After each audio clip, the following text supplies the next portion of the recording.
During the Vietnam War with China in 1979, it was common for Vietnamese women's guerrilla units to attack Chinese rear forces. They were ruthless, but 2 Vietnamese women defied the system and spared the life of an enemy, though not out of noble intentions. During the war with Vietnam, China faced challenges with personnel reserves.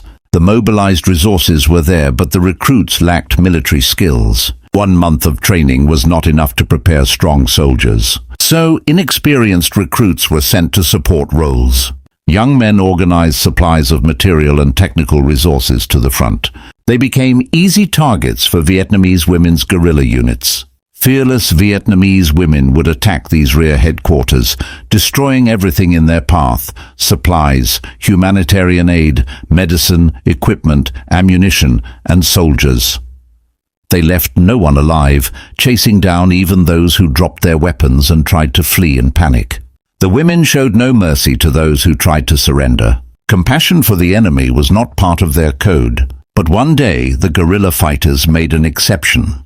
They spared one of the men in the Chinese headquarters, even though he did not plead for his life. This brave man was named Huang Ganzong, from the southeastern Chinese province of Yunnan. At the time of the war, he was 18 and had volunteered for the front. He was responsible for repairing military equipment and transporting wounded soldiers, ammunition, and fuel. 2 Vietnamese women from the guerrilla unit captured him and took him with them. The journey was long. Huang tried to escape a couple of times, but he knew the terrain less well than the guerrilla women. He was quickly recaptured. Exhausted after the battle, Ganzong was sure that the next day would be his last. But the Vietnamese women had different plans. They took him with them for other purposes. During the journey, Huang realized that they had separated from their unit. Even though his hands and eyes were bound, his hearing was sharp. From the conversations between the 2 women who had captured him, he understood that they had deserted.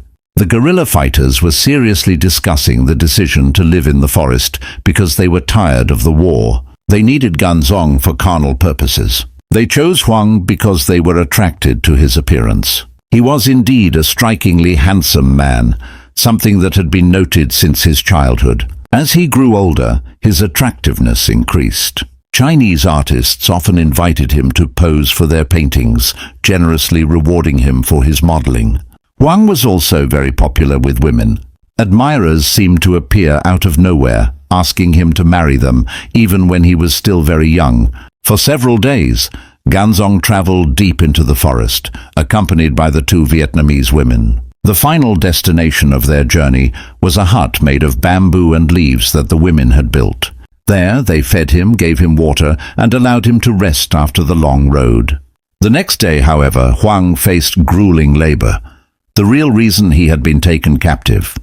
He was expected to share a bed with each of his captors in turn.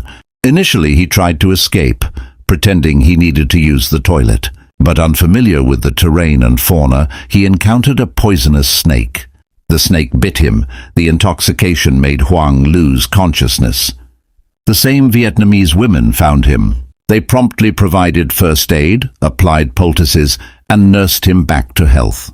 For several days he was cared for by one of the women, named Ping. During his recovery, Huang grew closer to her and began to fall in love with her.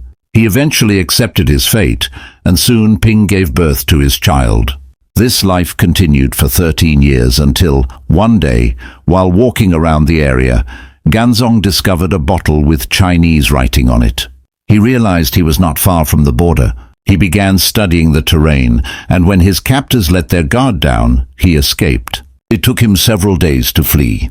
Huang made it back to China and returned to his hometown, where he had long been presumed dead. The former captive shared his story with his family and the police.